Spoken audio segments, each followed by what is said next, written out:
This episode of Primitive Culture is brought to you by Audible.com, offering more than 180,000 titles for smartphone, tablet, and desktop. To get a free audiobook of your choice and help Trek FM at the same time, visit audibletrial.com/trekfm.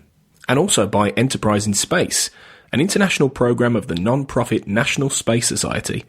Find out how you can help science and education and become a virtual crew member aboard the NSS Enterprise Orbiter by visiting enterpriseinspace.org. This is Walter Koenig, Chekhov from Star Trek, and you're listening to Trek FM. Open your mind to the past. Oh, this may mean something.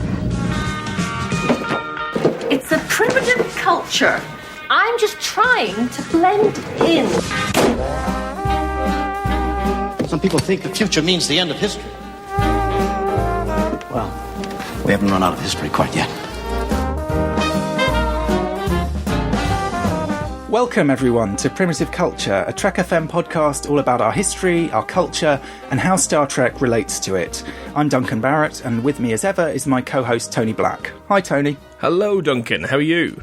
I'm not bad. How are you doing? I'm good. I'm recovering from a very exciting break where it was all full of drama, all marriages and trips away. And sounds like you're recovering from a bout of shore leave, as Scotty says.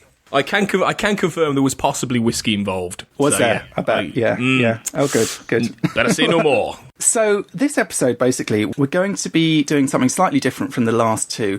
Basically, the remit of this show is to look at our culture in quite a broad sense. So the first episode, we looked at a sort of historical topic with Oppenheimer and the atom bomb. Second episode, we looked at a movie, The Manchurian Candidate.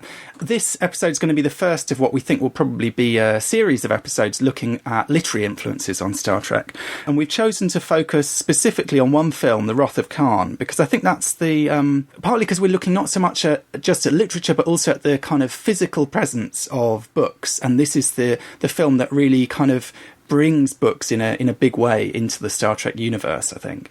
But before we do that, listeners who tuned into our last episode will know that I went into a little bit about how I got into Star Trek then.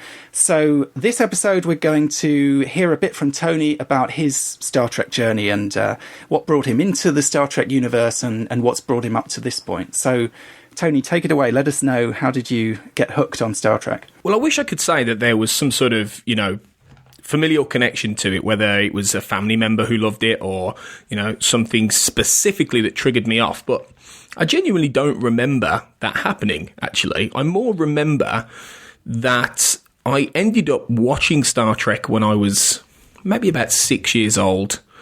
And whether it was on TV at the time, and this would be around the late 80s, showing my age there. Back then they used to play more, it was the movies. And that was my route. It was... I remember vividly the first TV episode of Star Trek I watched. It wasn't the old 60s series. I didn't grow up on that actually. I only watched the 60s episodes much later when I was older, actually. But my first TV experience of Star Trek was Realm of Fear, which was I think season 6 Next Generation episode where Reg Barclay becomes afraid of the transporter, which isn't necessarily an amazing episode of television, but I think it struck me because something about it, whether it was Dwight Schultz's performance or whether it was the idea behind it of, not having your molecules sort of, twisted and, all that kind of thing.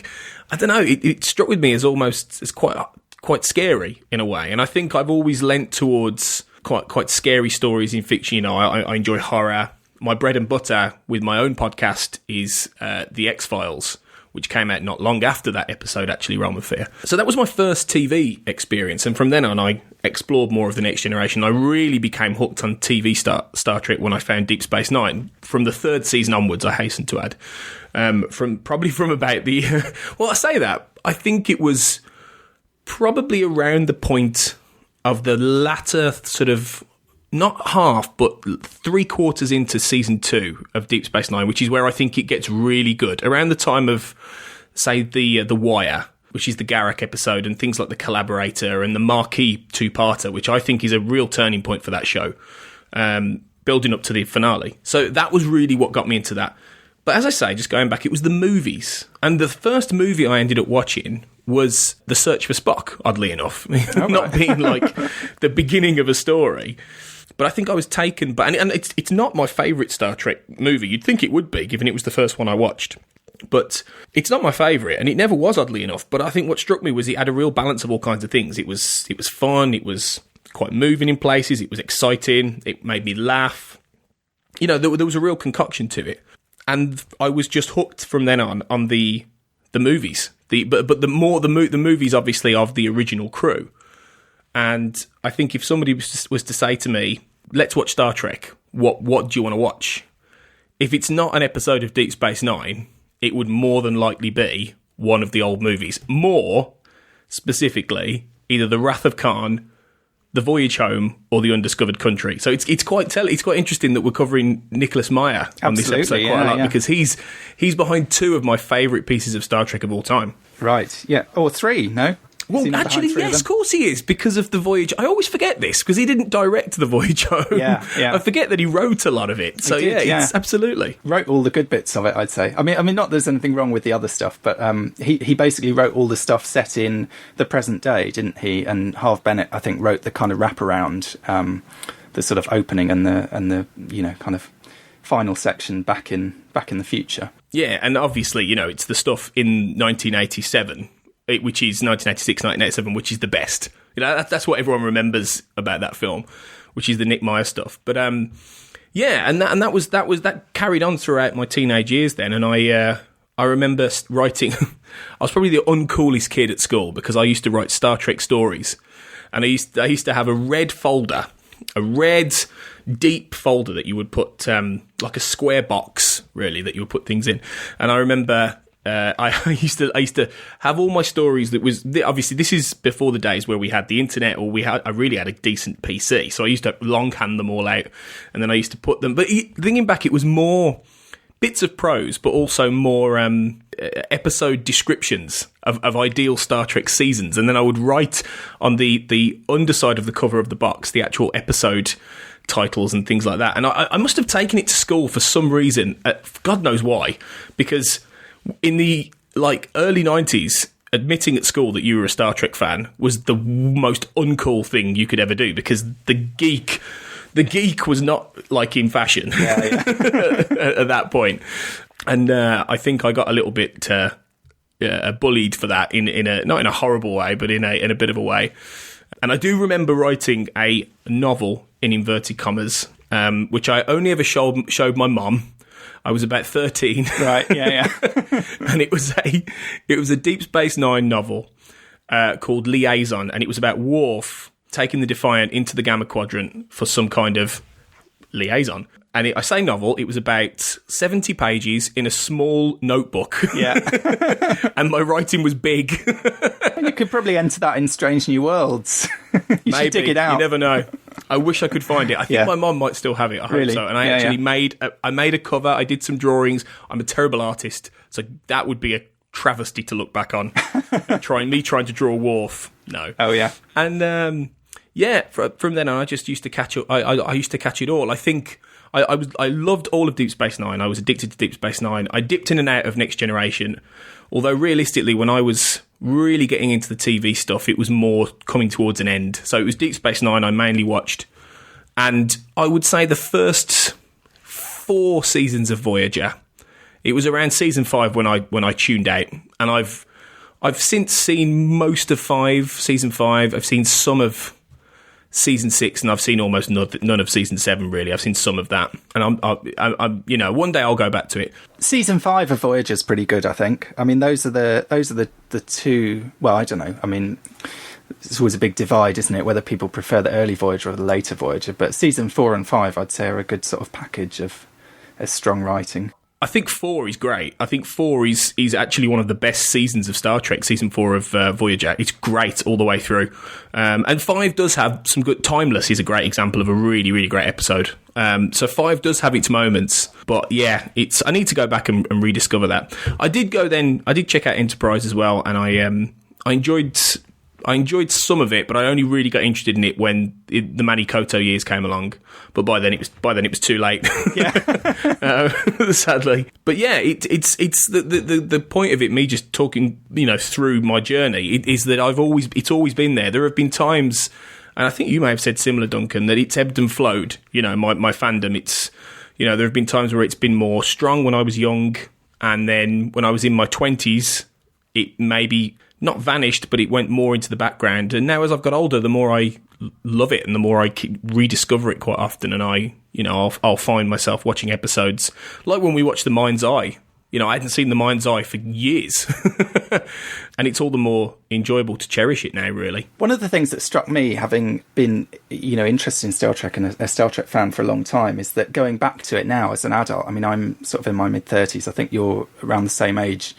Sort of going back to it, you see different things to what you saw as a child or as a teenager growing up with it. And certainly for me, there was kind of a bit of a gap in between where I wasn't completely, shut off from Star Trek, but I wasn't as involved. And then I sort of got more back into it more recently, I suppose, in the last few years.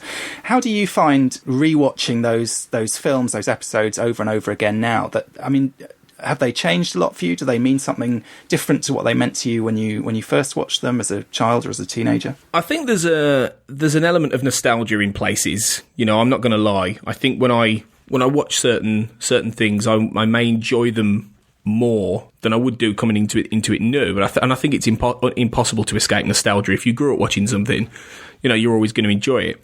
I think what I've come to appreciate the most about Star Trek is to enjoy the episodes that aren't about like the galactic dramatic consequences. One of the things one of the reasons I think Deep Space Nine is the best Star Trek series is because it manages to do both. It manages to tell you really powerful character stories like, say, Duet, and it also manages to do episodes like, The Way of the Warrior or The Die Is Cast or A Call to Arms and things like that are just about, the entire galaxy just and the politics.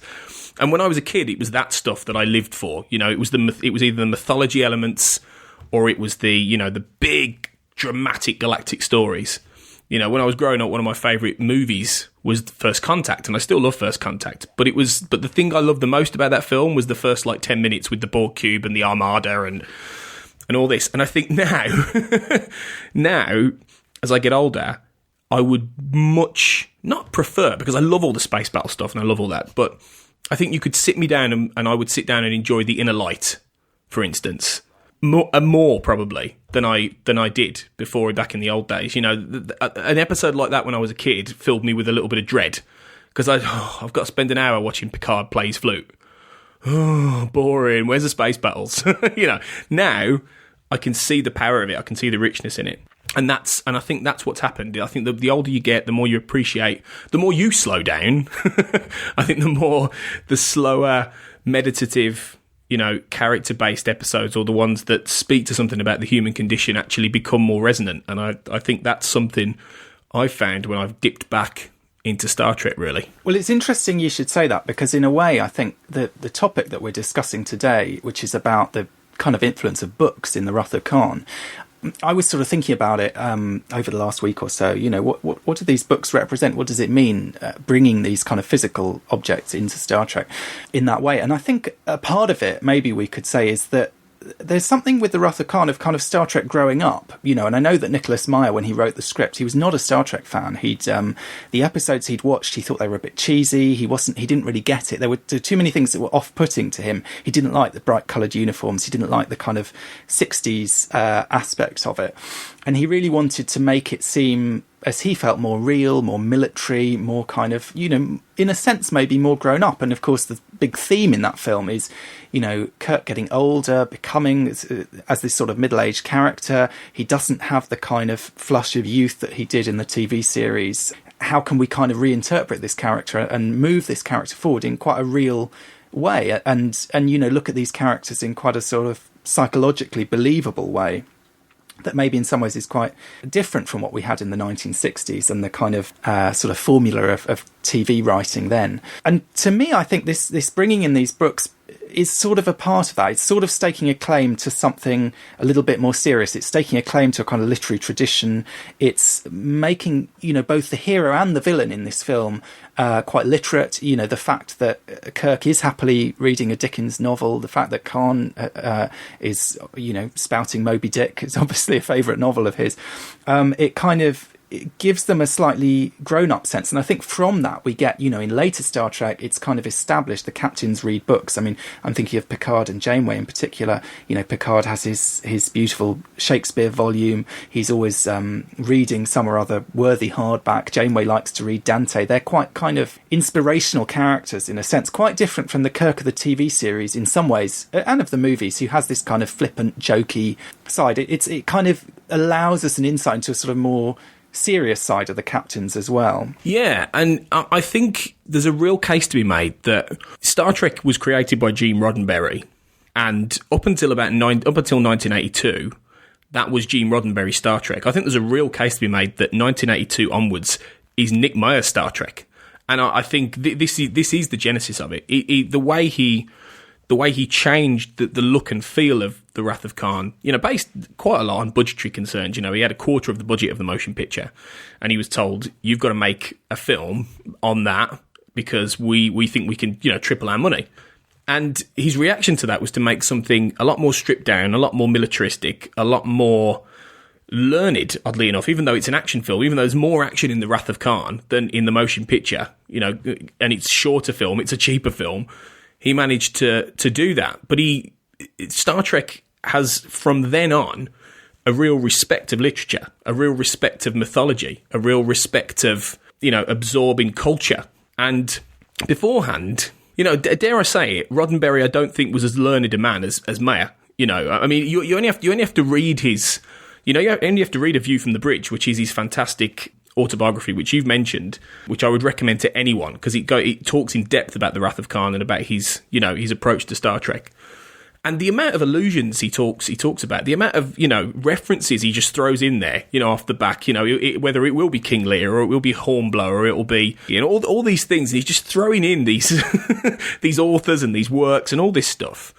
And, Roddenberry, taking nothing away from the man, but I think his approach to the future and his approach to the evolution of that world was a lot more simplistic in many ways, and a lot more, if anything, on the nose, and oddly enough, far more obsessed with religion than Meyer ever was, really. Because I'm even though Roddenberry was somebody who he was obsessed with religion, almost every single episode in the old Star Trek has some kind of godly allusion to it. There is so much of that in there. And I think they're two very different men with two very different approaches as to how they saw this world. And Meyer's is to make it a lot more of a grown-up, fleshed-out world, which does have a real stake in culture and respect for culture. Well, I think maybe one of the things that Nick Meyer didn't like about the 1960s Star Trek was, he says somewhere in that book he got so sort of hung up on the, as he puts it, the science, that he wasn't noticing the fiction, that he found it sort of distracting, all the kind of futurism and the kind of design and so on. And I suppose Roddenberry's idea, and it was of its time, was very much sort of utopian, very much kind of imagining this sort of idealised world in the future. And I think in relation to physical books, you see that in a sense in the episode Court Martial, when Kirk is put on trial. He has this lawyer who he himself describes as a crackpot. He's this funny old guy. I mean, he's a sort of, turns out to be a bit of a genius or whatever, but he's a bit of a weirdo. And one of the ways that his being a weirdo is demonstrated is that he has all these hardback books in his office. And Kirk comes into his office and sort of looks around disdainfully, basically. And they have this conversation where basically this guy, Cogley is his name, the lawyer, talks about how important these old books, these old sort of physical, tangible artifacts of human culture are. And Kirk basically says, well, why don't you just use a computer? It's much easier, it's quicker, it's faster. That's kind of the future. And I think in some ways that's a sort of the shift from that to this older Kirk in The Wrath of Khan, who, as McCoy, I think, points out, is obsessed with antiques. If you look at his quarters, his apartment on Earth, this is very much a man who's sort of given up on this youthful side that we're used to from the TV series. It's partly full of nautical objects, bits of old ship's bells and sort of nautical equipment, models of sailing ships and so on, but also just various old things, old weapons, it seems a bit like a museum basically, his apartment. And in some ways that's given a sort of negative inflection, but it has a positive side too, I think. And the way that these books feed into the narrative, it's quite interesting. So maybe we should just talk a bit about the books that we're going to talk about in this episode. So, I mean, there's two books that loom large, really, over the Wrath of Khan, I suppose. A Tale of Two Cities and Moby-Dick, one for the hero, one for the villain. A Tale of Two Cities, obviously, is the book that Spock gives Kirk at the beginning of the film, that they have a discussion about the first line of that book, and then at the end of the film, it comes back and has this greater significance, in a sense, because of the sacrifice that Spock has made.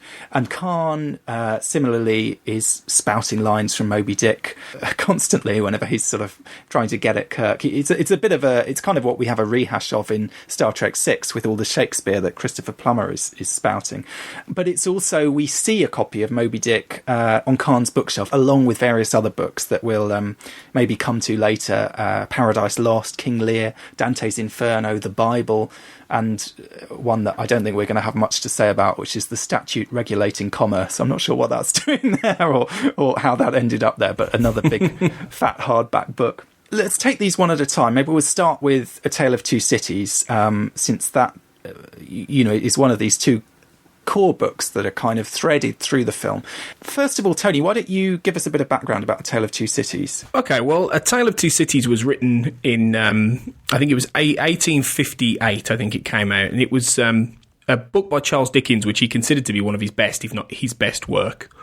And it's essentially a book about the French Revolution, as told through sort of an omnipresent narrator in some respects, talking, say, about 70, 80 years later, in the present day of Dickens at the time. And it's set around 1770s when the French Revolution took place. It's called A Tale of Two Cities because it's about, ostensibly, the two cities involved in this revolution. You've got London and you've got Paris, which is the centre of this fermenting revolution. But in both cities, there is a sense of change brewing. There is the characters involved are people who are in the middle of situations, that are morphing around them. And I think, the character in relation to Captain Kirk in that book is a character called Sidney Carton, who ends up essentially being somebody who spends the entire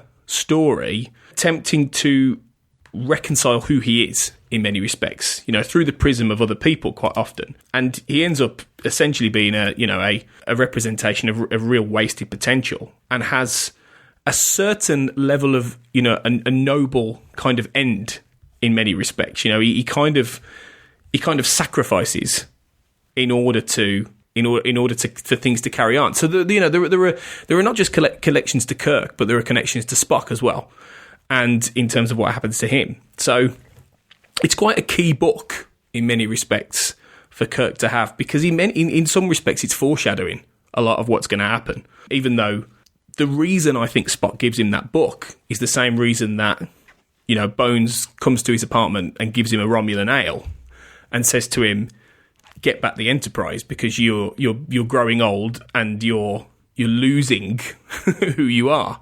Spock does it in a more subtle Vulcan way, gives him a piece of literature to read and says, "Read this.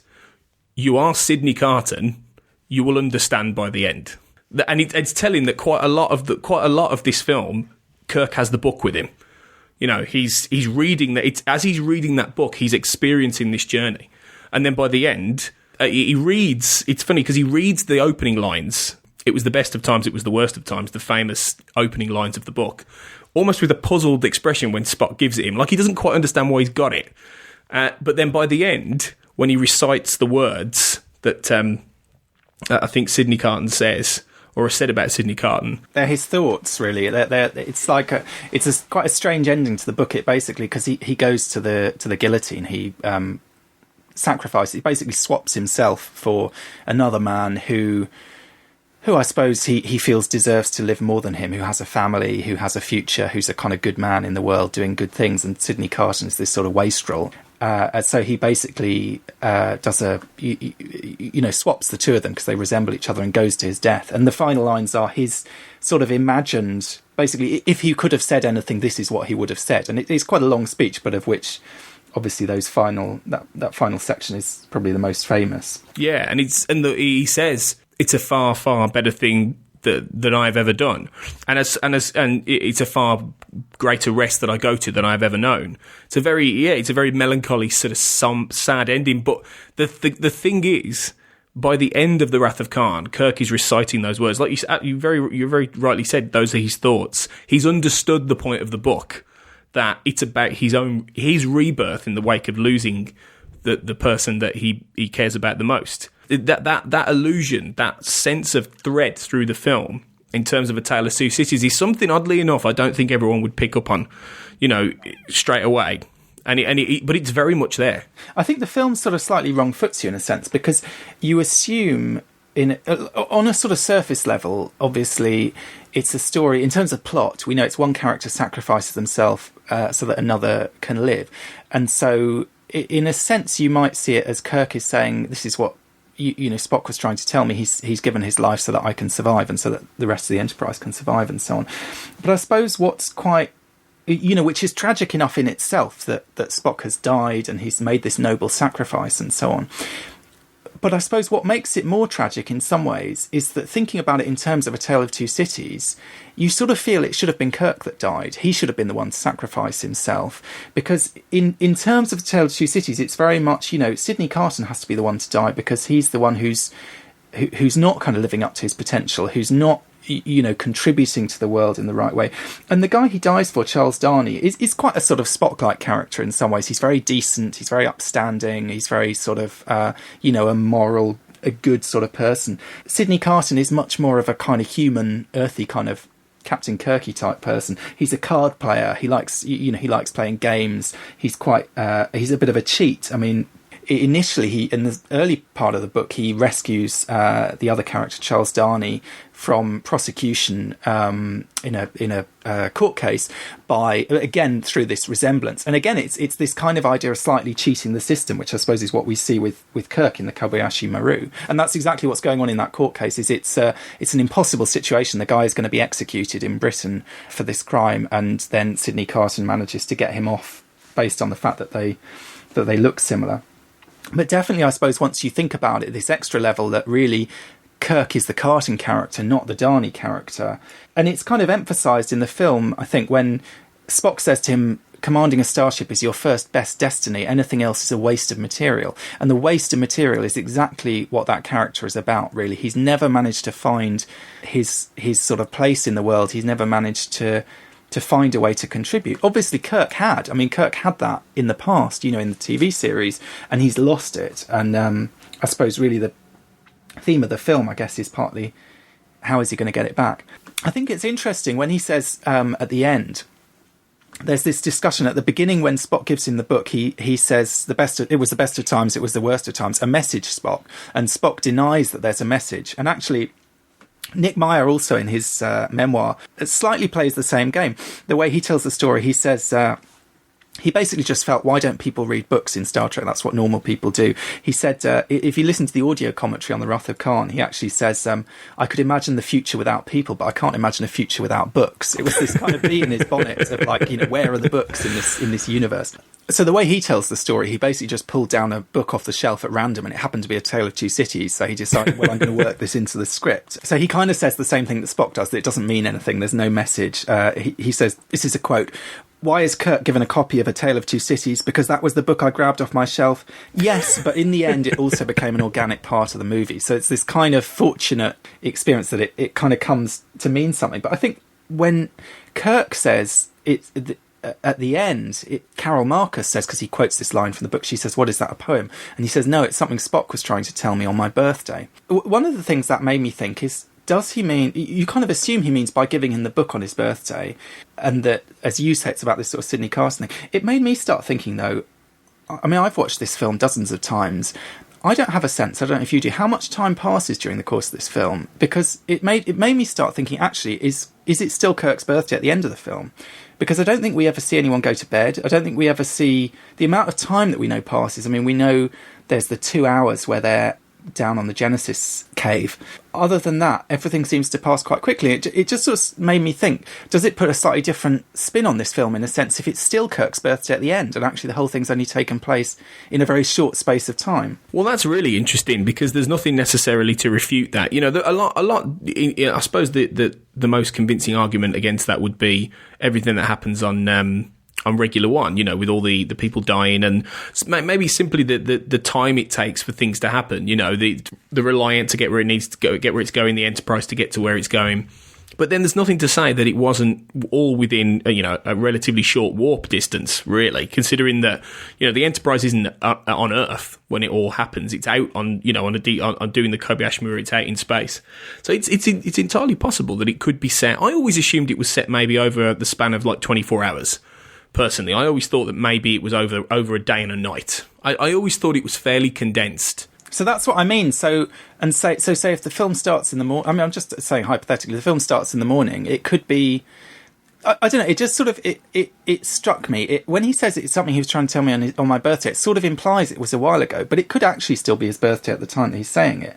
In which case, it's more ambiguous then, because then is it the book that's the message, or is his gesture of self-sacrifice in itself a message that he's trying to tell him on his birthday? The other thing that struck me about A Tale of Two Cities is this kind of theme of revolutionary, the kind of terror of revolution. And going back to Space Seed, the episode where Khan originally appeared, there's an interesting conversation where they're kind of arguing about what it meant, this uprising of the genetically enhanced, the augments, as we later call them. And Spock basically talks of it in terms of a period of tyranny and awful time. Khan refers to it as a time of great dreams. And this is the kind of dichotomy that is in those early lines of A Tale of Two Cities, the best of times and the worst of times. You know, at one and the same time, this experience was this kind of noble rising up against, you know, this kind of ancient oppressive regime. And at the same time, it was incredibly violent and cruel and unpleasant. So there's this kind of,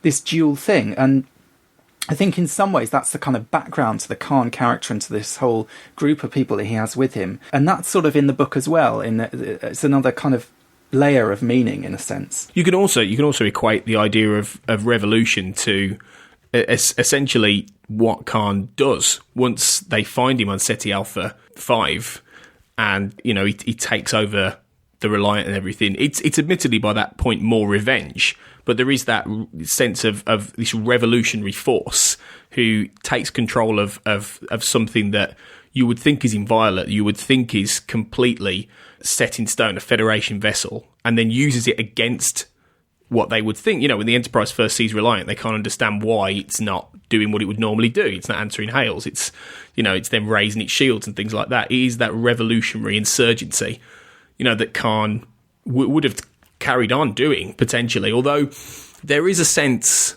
that Khan is very aware that he doesn't have a long time left and that he is on a path of destiny. Going back, you know, again, it's destiny. That's a big part of this film.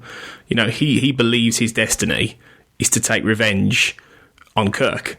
So there is a combination of different things there. His destiny is avenging himself on Kirk, and Kirk's destiny is somehow sort of rejuvenating himself, finding the person that he used to be, not being Sidney Carton anymore, I suppose, and, you know, kind of breaking out of that mould. You know, another theme, I suppose, that comes in right at the end of the film is this idea of memory, and this leading into Star Trek 3. Spock obviously tells McCoy, remember, and then McCoy says he's really not dead as long as we remember him, which literally turns out to be true, that you know, by remembering him and by the quirk of the Genesis planet, they're able to sort of bring him back to life. And interestingly, Sidney Carton in A Tale of Two Cities has a nickname, and his nickname is Memory, because he has this, although he's this sort of dissolute, wastrel character, he has a very fine mind, and that's where the sort of sense of wasted potential comes from. It's actually intellectually, he could be doing something much more with his life in a sense. Yeah, very true. It's very true. Has to be said, though, about the McCoy thing, obviously, and that line, and this is something that people who know Wrath of Khan will be aware of. Nick Meyer didn't write any of this assuming that Spock was coming back. He wrote it very much as a case of he didn't. There was no plan at that point for Spock to come back, and that for McCoy to be, quite literally saying that in many respects. It was very much that meaningful sense of this man is gone. And then when they added the missile coffin on the Genesis planet at the end, Nick Meyer didn't want anything to do with that. No, he was furious about it. He was really angry. They had to get someone else to shoot that scene, yeah. I think, didn't they? Yeah, they did, because by that point they decided that they were going to potentially go down this path, and he said, well, that's not what I wrote, that's not my story. And he's always stuck by that, which, does make sense if you read the man and you listen to the man, because he's very determined about the kind of vision he has, and that he puts a solitary story, a very focused tale above. God knows what he must think of things like the Marvel Cinematic Universe. Yeah. He probably just grits his teeth. Yeah, the very idea. Definitely.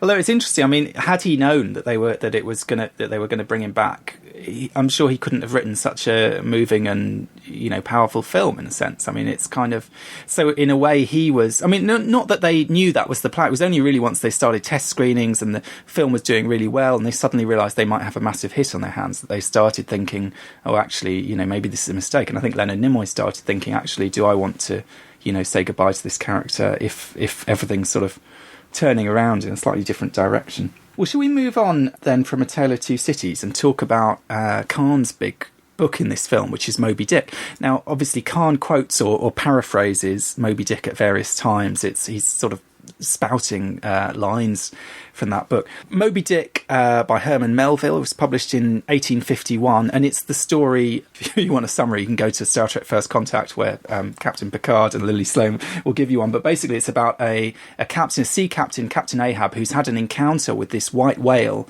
Moby-Dick. He's lost his leg, he's kind of lost his mind, he's become bent on revenge, basically to the exclusion of everything else, and he takes another voyage on a ship called the Pequod, and they go out in search of this whale, and he offers rewards to his crew and so on if they can help him catch and kill this whale that he feels has kind of destroyed him in a sense. So it's very much this grand sort of Shakespearean drama. It's a bit of a beast of a book. I would recommend it. It is an amazing book, and one of the sort of greats of American literature, but it is huge. It's kind of whale-like in itself, partly because there's a lot of digression and a lot of kind of historical background and whaling and all these sort of things in addition to the sort of actual story and the plot. But I suppose the main things from the point of view of Khan is this idea of just obsessive revenge, really, to the point of madness in a sense, and also that Ahab is this kind of slightly, I mean, we're going to come to talk a bit about Paradise Lost and so on. Ahab is a slightly kind of demonic, slightly satanic character himself. I mean, he kind of toys with sort of witchcraft and satanic invocations and so on. He performs a kind of a baptism in the name of the devil of his harpooneers and so on. So there's this kind of idea that his mission is sort of ungodly. There's a description of him in the book as a grand, ungodly, godlike man. And I suppose in a sense we could apply that, quite appropriately to Khan. He is godlike in the sense that he's this, literally sort of Superman. He's superhuman, he has superhuman strength. But at the same time, he's, there's something ungodly, there's something awful and evil and sort of wrong about him. And those two things seem to sort of go together. Yeah, and you only have to look at, the way that his form. I mean, it's interesting because in Space Seed, Ricardo Montalban is obviously younger because it was 1966, 67. But he's clad, he's pretty much for most of it clad in, quite regal sort of prince, clothing. And then in this film, it's pretty much from the off. You see this torso, this bare, quite rippling torso. Infamously, it was Montalban. For a man his age, he had a very good physique. And, most people would have thought that was maybe some sort of, cast or something like that. But no, it actually is him. And it's It does. Even though he has this shock of white hair and he's old and craggy and he's wearing, kind of sort of adopted rags that he's sort of turned, nomadic rags that he's turned into something quite, theatrical in a way, he still has that look about him that you could chisel him on as part of a portrait. You could put him in stone and you could have him stand there over someone, pointing or looking regal. And that vision of him and that physical manifestation of him, it is very godlike. It is very powerful in that sense. And he not just the performance, but the way he looks sort of radiates that power, which equates to, as you say, someone like Ahab in his determination to best his whale. In this case, it's Khan's determination. His whale is Kirk. Absolutely. The Kirk who has wronged him in the past, even if, unintentionally. Although, interestingly, I mean, we say that it's Kirk, and obviously the Khan's vengeance is directed at Kirk. But in a funny way, I think there's also an interesting kind of parallel between the idea of the white whale, which is what they're after in Moby-Dick, and the Enterprise. And there's a line in the script, if you read Nick Meyer's script, he actually describes the Enterprise as being like a whale. I'll find the reference because I've got a copy of it here. This is in the battle in the Mutara Nebula. They've had this conversation where about two-dimensional thinking, and they've kind of dropped low. And obviously most people read the battle scenes in this film as submarine warfare. And that was a big part of it. And certainly Nick Meyer was indebted to the kind of submarine stories. But there was also this kind of, this earlier kind of nautical tradition that he was very interested in, and obviously very interested in Moby-Dick. And so in his description in the script, he says, "Reliant motionless in the foreground amid occasional flashes, now behind Reliant and from below, like a great whale rising from the depths, Enterprise rises vertically, slowly passing the unsuspecting enemy." So he literally makes a connection between the ship and a whale, which in the context of Moby-Dick is quite interesting, because that's what Khan is trying to destroy. And then obviously you can kind of take this line of thinking further, a couple of films down the line, what do we get? We don't have an Enterprise. The Enterprise has been blown up, but Kirk and his crew, spend an entire film going off looking for whales. So there's this weird sort of, almost and then they find the whales, they take the whales back and they get a new Enterprise out of it. So there's this weird sort of probably unconscious association between these two things that maybe, I mean, I'm being a bit fanciful here, but I think possibly for Nick Meyer, there is this sort of weird association there that the Enterprise is, it is like a ship, it is like a submarine, but it is also like this kind of creature rising out of the depths, as he describes it.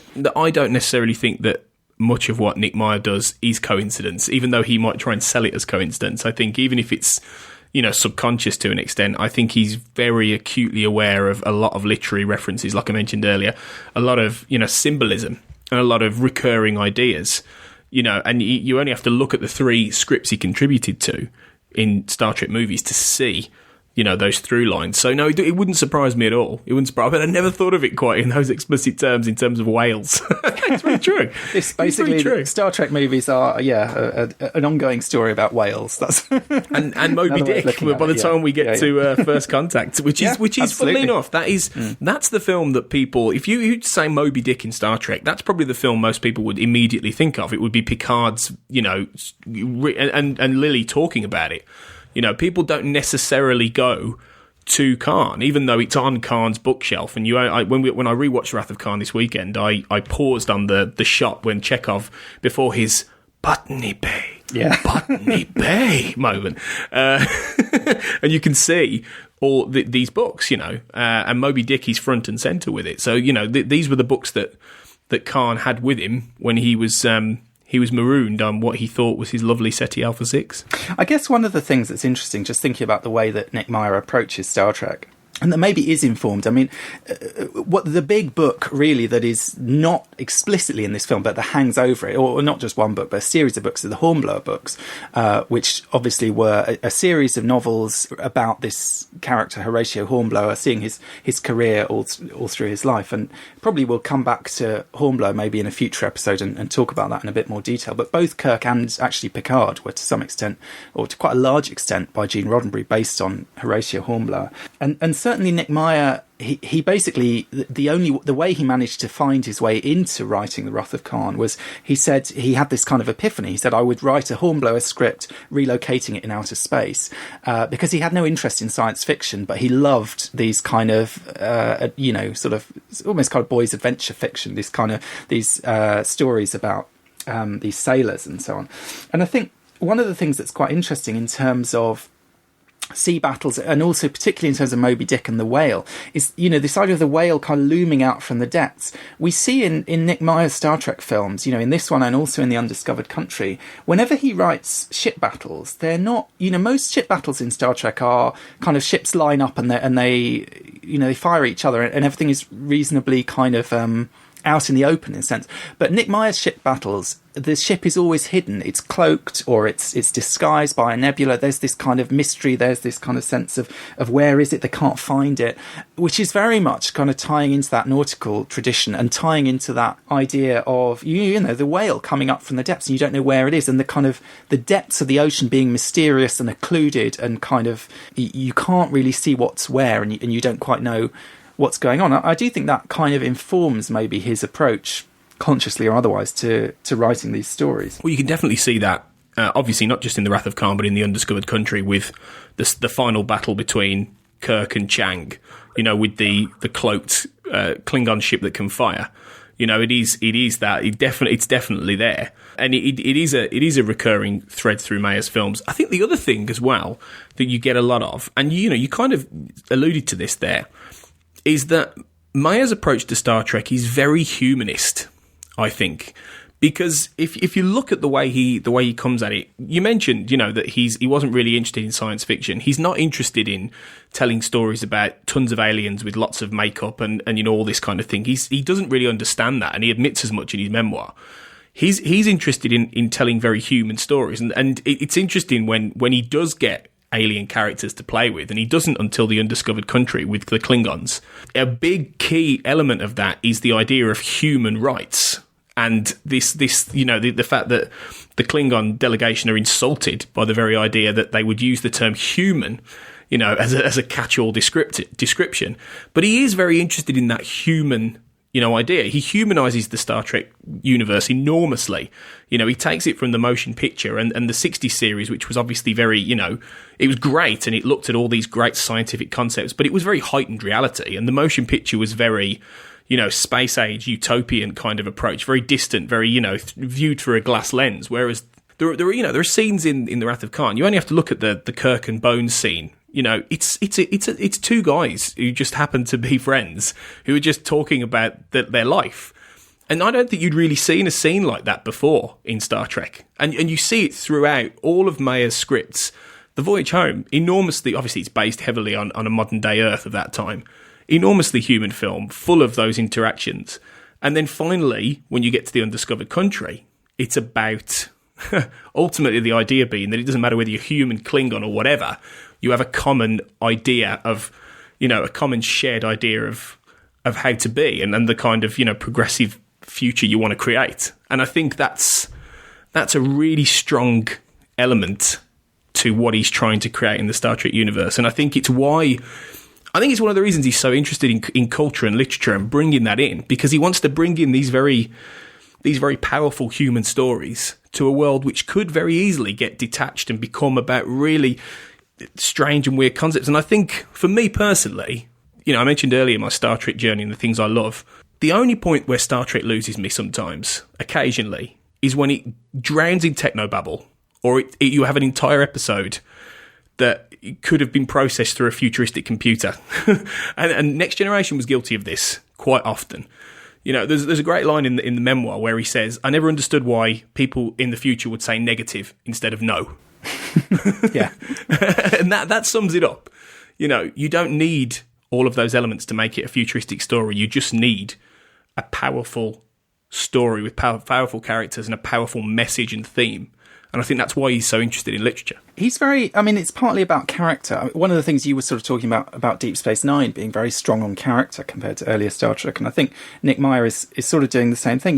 He manages to bring Kirk into the kind of Star Trek movie universe and make him much more real, make him much more of a real person, more three-dimensional person. I mean, and it's partly by showing less pleasant sides of his character. You know, in this film, he's this wasted potential. He seems to be kind of depressed. He's not happy with his life. He's not the great hero. You know, we think of Kirk as this sort of archetypal, charming, ladies' man, you know, heroic, very appealing, very aspirational character. No one wants to be Kirk in The Wrath of Khan.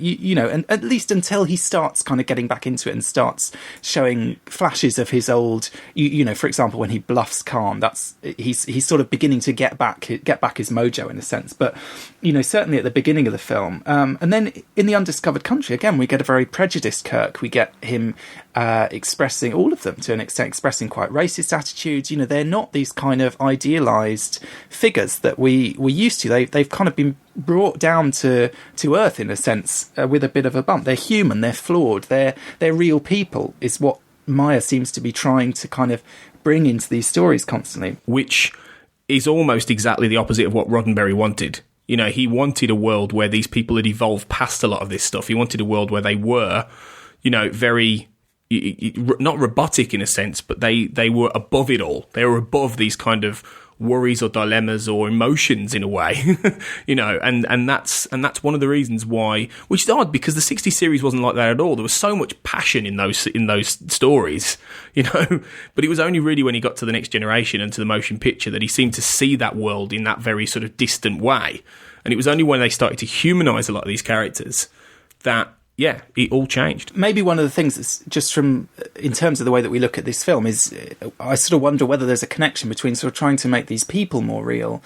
And I think there is, in a sense, because it all ties into Nick Meyer's approach to doing these stories and these kind of physical objects which ground the film in our real world. You know, these books, they partly, I mean, he describes them in the script as 20th century volumes. You know, they're not just books, they're not futuristic books, in a sense, with like holographic covers or whatever. They're like hardback books that you'd get in a library or a second-hand bookshop, basically, and they really kind of ground the film in that world, as do, you know, the spectacles that he has Kirk wearing, and he sort of has to kind of work out a reason. You know, McCoy says, oh, normally I'd prescribe whatever it is, Retinox or Retinax or something, but you're allergic to it. So there has to be an excuse for him to give Kirk another one of these old physical objects which kind of ground him in reality, in a sense, because he's not wearing a visor, he's not wearing some kind of sci-fi thing, he's just wearing an old pair of spectacles. So it brings around this kind of feeling of reality, in a sense. And just moving back to, you mentioned Khan's bookshelf, some of the other books on that bookshelf. Nick Meyer, in his book, he says, when he was working on the script, he says, I tried to imagine what cargo Kirk had allowed Khan to take with him into exile, and I concluded that books must have been among the resources permitting him. So what books from the library of the Enterprise would Khan have chosen? That's quite interesting itself, because I'd always assumed that these were books that he had on the Botany Bay and that he'd taken with him. But Nick Meyer was assuming, I mean, he wrote it, so I suppose it's up to him, that these are books that actually Kirk has sort of gifted him, in a sense, and that they were all on the Enterprise anyway, which would be surprising, given that, as I said, in Court Martial, we saw Kirk was sort of disdainful of these hardback books. So, but anyways, that's a kind of a side issue. But so the why did he choose those books? I mean, the reason Nick Meyer said, he said, somewhat heavy-handedly, I'd selected narratives of fallen angels, Paradise Lost, King Lear, and Moby-Dick. How many times must Khan, with his superior intellect, have read and reread these tormented tales, and how much time did he have to absorb and identify with their doomed protagonists? So I suppose that gives us a clue as to what some of the books that he's chosen are representing in that scene and on that bookshelf. I think the key one, you know, other than the two books that we talked about, really, is Paradise Lost. And in some ways, there's also Dante's Inferno, which covers similar territory in terms of looking at hell and Satan and so on. And also, of course, he has a copy of the Bible, which is thematically very important in terms of the Genesis device and the Book of Genesis and the creation of new worlds and so on. But I think really, for Khan to sort of understand him, Paradise Lost is quite a key text, and it's one that actually comes up in Space Seed, in the original episode that he appears in. At the very end, he asks Kirk, have you read Milton? And he says yes, and then Khan basically says, well, then you'll understand. And this is when he's sort of accepting banishment to this planet, which is going to be a difficult place to live on, but not impossible. And Kirk then explains to Scotty, who hasn't read Milton, what he's referring to is this line, better to reign in hell than serve in heaven.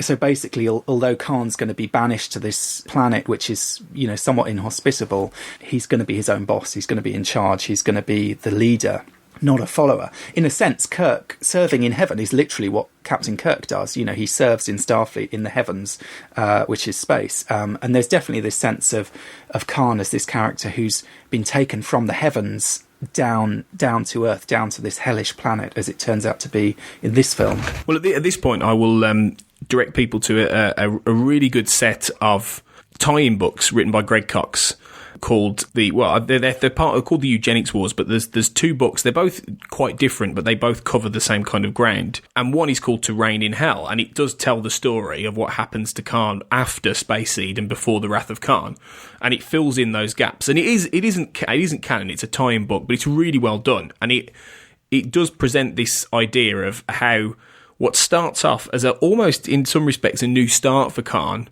in terms of trying to create a world that he would have wanted to create with Earth becomes a literal hell by the time that the cosmic accident takes place, which causes SETI Alpha 5 to become hell. By the time Tyrell and Chekhov get down there, it's just this storm-filled wreck of a place. Really, it is literally a hell, and it's interesting how. In creating this backstory, effectively, of how Khan lost his wife and all these different things, how he ended up having maybe, in an odd way, a second chance, but the heavens conspired against him, in many respects, for him to lose everything, for him to become this. He wasn't, because he wasn't mad in Space Seed. He was driven. He was, incredibly egotistical, and he believed he was destined for humanity effectively to become, he was better. He was their betters. By the time we get to the Wrath of Khan, he's gone mad. He has truly lost his mind. He is just completely consumed with this idea that he has been wronged, and that the hell he's going back into heaven in order to destroy the angel that's left. As this fallen angel, he sees himself in very theatrical, literal terms. I think. The amount of theatrical lines he uses, quotations from various different things. He has that real theatre to him in the very idea of what he's been driven to do. And I think that's one of the reasons he's such a great character, because he so easily could be lampooned in a way, but he's always terrifying at the same time. And that's the sign, I think, of a really good depiction of madness. Paradise Lost is a good reference point here, because maybe we should just say, if people are interested in the sort of background, Paradise Lost was an epic poem written by John Milton, first published 1667, and it basically tells the story of... It begins in hell with Satan having been banished from heaven, having... led this kind of uprising against God, and against God has created his son, the Messiah, in heaven. And Satan has led this uprising against them and been banished down to hell with the other fallen angels. And the story is basically him getting his revenge on God by, he can't defeat God, but he can destroy man. Basically, God has created Earth, obviously as in the book of Genesis in the Bible and so on. Is it, it's the same story, but so the story, but it's a revenge story. I suppose that's the way of looking at it. Is it's not told just from the perspective of the good people with Satan as the antagonist. It's actually told in large part from Satan's perspective, in a sense, which was why William Blake famously said of Milton that he was of the devil's party without knowing it, that basically he'd unintentionally sided with the villain because, they always say the villain has the best lines or whatever. And it's true, I think, when you read the poem, the devil makes the most persuasive arguments. The arguments that God makes always seem rather kind of, I don't know, they're sort of circular, and they kind of tie themselves in knots a bit. And although the stated aim of the poem is to justify the ways of God to man, actually for many readers it kind of ends up doing the opposite, and you sympathise much more with Satan in some ways than you do with this rather remote character of God. And certainly you kind of sympathise with his plight and his situation, and why he has this desire to avenge himself, in a sense. And I suppose the same is true of Khan to some extent. You can kind of, you understand very much where he's coming from. Yes, he's deranged. Yes, he's mad. Yes, he's the villain, and so on. But he's also... He has aspects that are admirable. He's quite, he's sort of charming in his own way. He's very clever. He's very charismatic villain, partly because of Ricardo Montalban's amazing performance. But he's a worthy adversary for Captain Kirk, I suppose. And in the initial stages of the film, a more than worthy adversary for Kirk, because Kirk is really not at his best, and he has to kind of up his game to sort of, stand a chance against Khan, in a sense. Interestingly, in Paradise Lost, Satan is described as combining infinite wrath with infinite despair, which is exactly, a perfect description of Khan, in a sense. The film is called The Wrath of Khan, and despair is a big part of what's brought him to that situation, losing his wife, being banished in this hellish environment for 15 years. It's kind of understandable why he would sort of be brought to this situation. I guess the other way of looking at Satan and maybe tying together some of these characters is like Ahab, like Khan. He's what we might call a Promethean character. He's this kind of overreacher.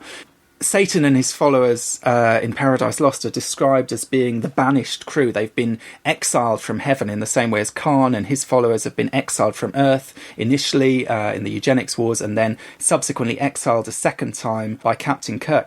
And the reason they were exiled the first time round is because of this sort of idea of overreaching. They want to put themselves above normal human beings. And we see this kind of playing out again in Deep Space Nine in the discussion of the augments there, or the genetically enhanced people there, that there's this idea they are both better than normal human beings, which obviously is the case with the fallen angels. They're superior beings. They're angels, but they want more than they don't know their place. And basically Satan's big crime is that he won't fall into place and recognise the superiority of God and of God's Son and kind of bow down to them, in a sense. And Khan, in the same way, is kind of overreaching. He wants to be more. He wants more power. He wants more respect. He wants to kind of step above his station. And Ahab, in a sense, I think part of what's so mad and so morally appalling about his quest is partly he will give up anything, including the lives of his crew, etc., in terms of in pursuit of his goal of revenge. But it's also that there's something kind of wrong about it. The whale almost represents nature in a sense, and he's trying to overreach what is acceptable for human beings and to kind of have a degree of control that we shouldn't have, in a sense, over the natural world, to think that he can defeat this force of nature that's kind of represented by the whale. So there's this kind of connection there with these characters who are all sort of seeing themselves as more than they're supposed to be, as trying to sort of overreach their position, in a sense, and kind of and being punished for it, in a sense. And punishment, I think, is key to the last book, the last major book on his shelf apart from the Bible, which is King Lear, which is the Shakespeare text from 1605 or 1606, which was the first performance. And it's not as... I'd say that Lear isn't as direct in terms of some of these plot themes or some of the ideas as some of the other books. But I think what it does is it's all about madness. It's all about this self-stylized tragic figure, this king who divides his kingdom between his three daughters, and as he's growing older, and that the one who loves him the most will get the largest share. And he starts to realise that he makes a terrible mistake when his daughters turn out to be filled with betrayal. And it's that whole idea of, in the end, Lear is punished by his own motivations, and that's what triggers him just descending into this complete pit of madness. And I think that the idea is that Khan is obsessed with this idea of bringing upon his own downfall. I think just for the sheer fact he has to do this. He has to find a way off this planet. He has to avenge. I will avenge myself upon you, as he says. He's driven purely by this now, because Kirk has the temerity enough to leave him on this planet and then not come back and try and save him when like I say, a cosmic event, something in the heavens, dooms everybody on this planet, kills his wife. He's angry at the injustice of it, even though he brought it all on himself, effectively, by trying to take over the Enterprise in Space Seed.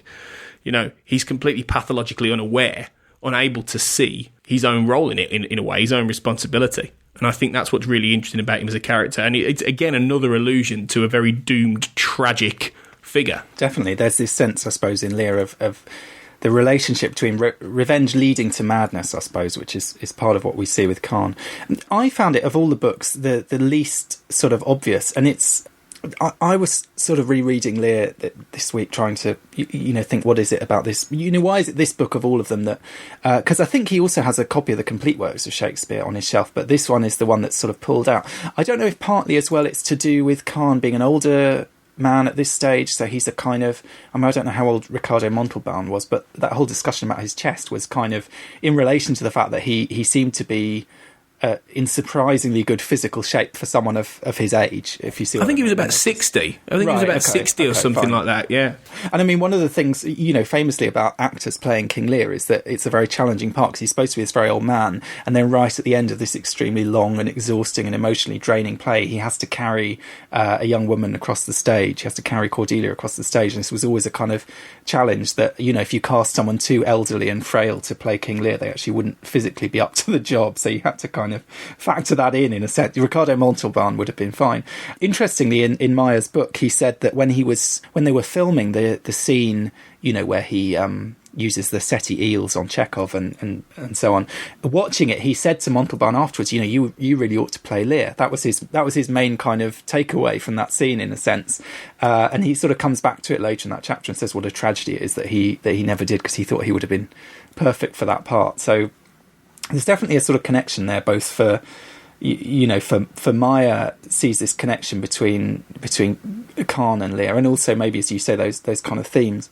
The other thing that struck me about Lear is that the character of Edmund, who's the sort of the bastard son, who is a really nasty piece of work, who's kind of evil, who's a kind of a ne'er-do-well, a troublemaker. In some ways, to me, there's a slight connection there, maybe, with the idea of the augments. These kind of, they're not quite human in a sense. They're not quite like the normal rule-abiding. I suppose the idea of being a bastard, being outside of the kind of rules and the structures of legitimacy and inheritance and all those sort of things, and that maybe there's a kind of a sort of a connection there with these these characters who are. Seeking to take over, and he's very much scheming against his legitimate brother, trying to sort of take power for himself. And he's also very interested, there's this kind of theme in Lear about fate and about the stars and about the role of, these things and the role of the fates and kind of human beings as these rather small... There's this line, as flies to wanton boys are we to the gods, they kill us for their sport, as these rather small victims of circumstance. I was just thinking it's interesting the way you described the kind of planetary catastrophe that plunges Khan into his situation. He's literally kind of the stars conspiring against him and his sort of fate conspiring against him, in a sense. Yeah, and I think that's absolutely one of the things he's so frustrated about, because it's something outside of his control, and he needs someone to blame. He needs something to blame, in that everything he planned has completely not worked out. And I think by the time we get to the Wrath of Khan, he's just lost any perspective whatsoever. And I think making him into that kind of very tragic Shakespearean character, but then with all of these different literary allusions, it just makes him, such a powerful villain in a sense, because having the cultural and the literary, not just metaphorical allusions, but literal ones staring you in the face on a bookshelf, quite visual kind of things to say. These are the stories. These are the very human literary stories that we are taking this story from. I think it just enhances the whole drama, and it makes Star Trek.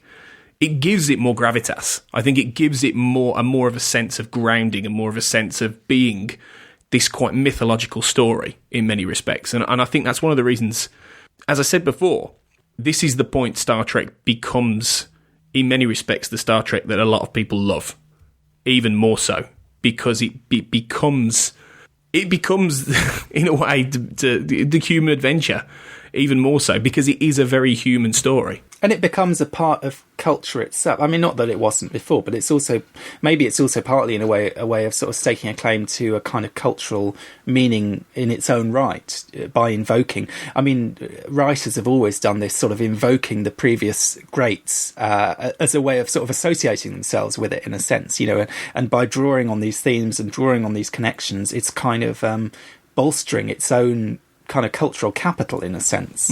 I think that's one of the great things it does. I'm curious with that in mind. Obviously, we know that Nick Meyer is, after a long gap, having been involved with, as you said, three of my favourite Star Trek films as well, is working on Star Trek Discovery. Now, I don't know how much we know about, you know, so what his role is or how much he's writing or whatever, but it makes me wonder, what will his influence be on that series, and will he be bringing his kind of literary interests to bear in some way on Discovery? We know, for example, that he loves the work of H.G. Wells, because he made a film famously about H.G. Wells and Jack the Ripper.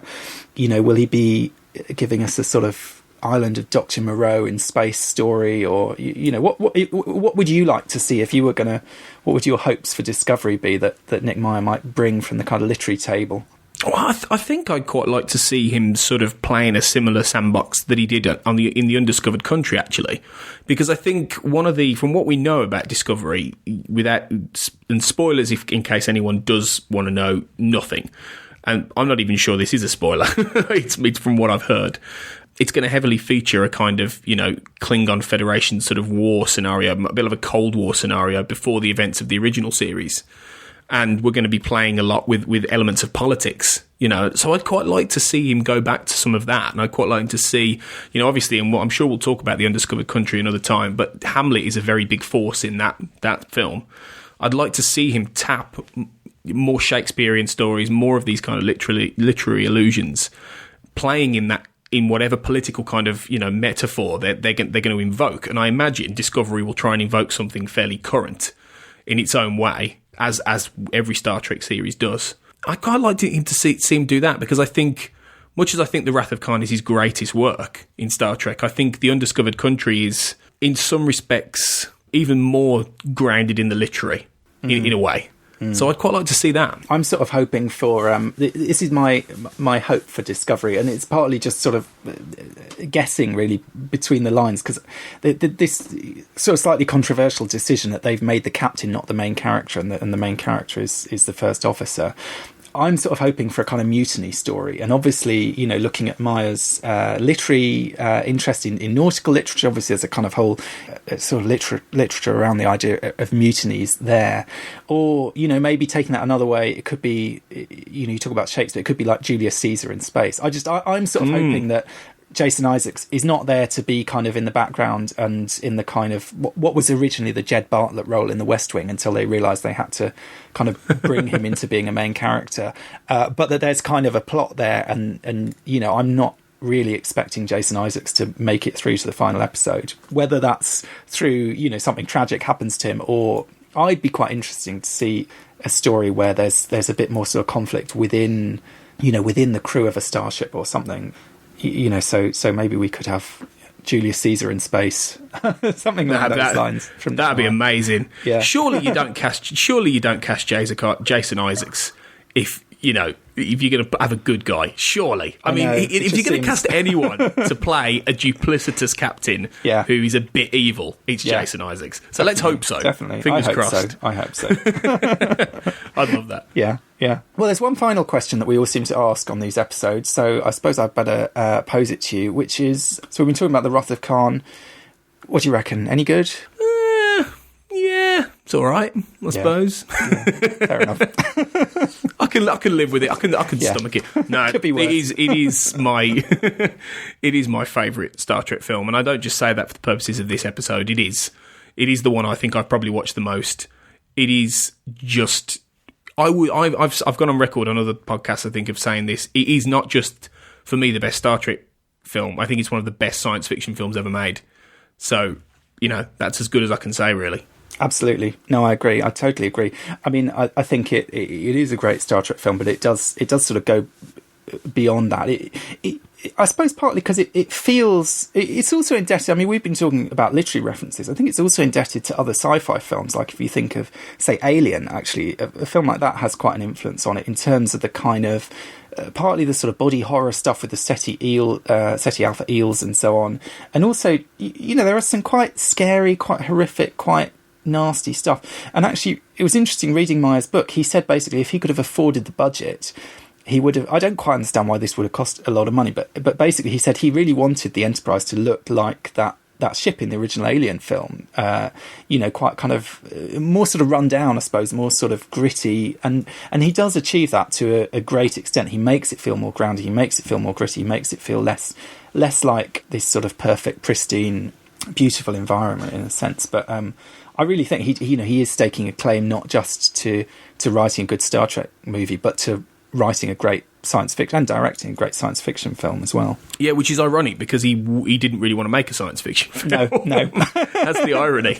I know. And he ended up making one of the best. He did, yeah. Well, that brings us to the end of this episode of Primitive Culture, but nosing through Khan's library isn't all we've been doing on Trek FM this week, so here's a look at what else has been happening on the network.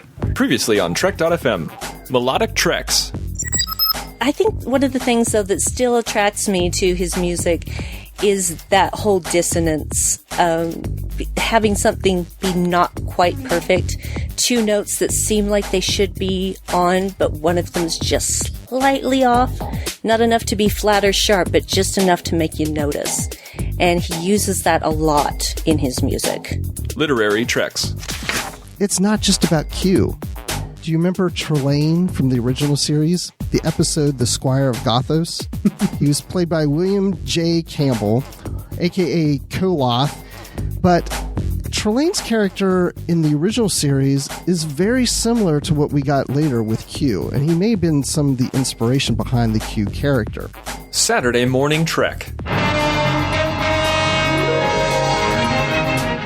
The line that I thought was really interesting, twist me widdershins, mean a direction contrary to the sun's course, considered as unlucky, counterclockwise.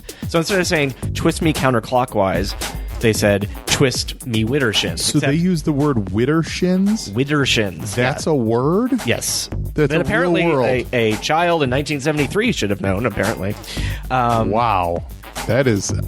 I missed that, and I don't ever want to hear the word. It's a terrible word. It's a terrible word. The Ready Room. Well, Larry, in this case, in the writer's room, the real question on Discovery right now is to hoof or not to hoof. Oh, no. Well, my thing is to three-finger or to five-finger. So, right. What will they do with the Tellarite hands? I mean, the Klingon forehead's got an example, an answer. When are we ever going to have a reason for what happened to the five-fingered Tellarites versus the... Yeah. And that's what else is happening on Trek.fm. So check out all of these shows and join in the conversation about your favourite corner of the Star Trek universe and beyond. You'll find us wherever you get your podcasts. If you're an Apple user, be sure to hit the subscribe button in Apple Podcasts on iPhone, iPad, or Apple TV, or the desktop iTunes app to get the latest episodes as soon as they are published. And please do leave us a star rating and a written review at the same time. If you're not an Apple user, we've got you covered as well. You can find our shows on Google Play Music, Stitcher, TuneIn, Spreaker, SoundCloud, Windows Phone, and in most third-party apps, and you can stream and download the MP3 file from our website or grab the RSS link. If you'd also like to help us keep all our shows coming to you each week, you can become a patron of the network on Patreon. Visit patreon.com/trekfm, that's patreon.com/trekfm, to get all the details. Perks include early access to episodes, exclusive content, producer credits, and more, available through our special patrons website, the Patron Zone. It requires a great deal of money to produce, host, and distribute these shows each month, so we really appreciate any support you can give us, and we hope you'll join the team. Again, you'll find all the details at patreon.com/trekfm. Duncan and I would love to hear your thoughts on today's show, and there are many ways for you to get involved and do just that. The best place to join in the larger conversation is the Babel Conference, our listeners group on Facebook. Just type Babel, B-A-B-E-L, into the search field on Facebook, and it should come right up. If you'd like to send us an email, you can use the form on our website at trek.fm/contact. You can also find the network on Twitter at TrekFM and on Facebook at facebook.com/TrekFM. You can find Duncan and I on the Babel Conference as well, and you can find us both on Twitter, Duncan at Barrett's Books and myself, Tony, at Black Hole Media. And you can also find me hosting my own podcast, the Xcast and X-Files podcast, if you type that into Twitter and Facebook. So thanks everyone for listening to this episode of Primitive Culture. We'll be back soon to discuss more history, culture, and how Star Trek relates to it.